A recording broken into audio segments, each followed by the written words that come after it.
And so I just thought, wow, this is too much. I just happened to thinking, I thought I was taking a shortcut and I passed Belmont Tunnel, which is this big open area where once upon a time, LA had a subway that came out of from Elysian Pershing Square and then came out of a tunnel and went up north on Glendale Boulevard.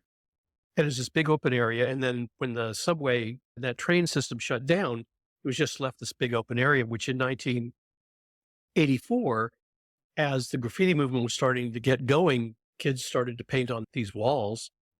And at first, the cops would stop them because they thought it must be gang related. And then when they realized that it was a different thing and that it wasn't gang activity, they just thought, okay, most of the times they would just say, go ahead, paint. Nobody, this is not vandalism. Go ahead and paint.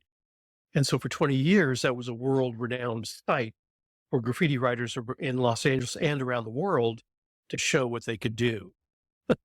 And so I just thought, wow, this is too much.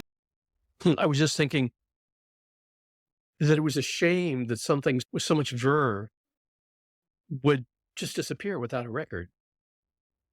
And so I started to document it. And then I finally at this one place, and then I ran into somebody who was repairing somebody else's piece, a piece short for masterpiece or an individual's piece.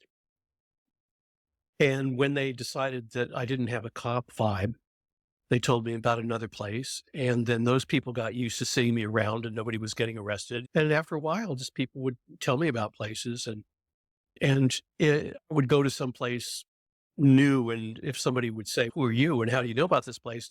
If I told them Skate told me about this place or Dello told me about this place, they know I had to be for real because they could get in touch with that person and know you can't make names up.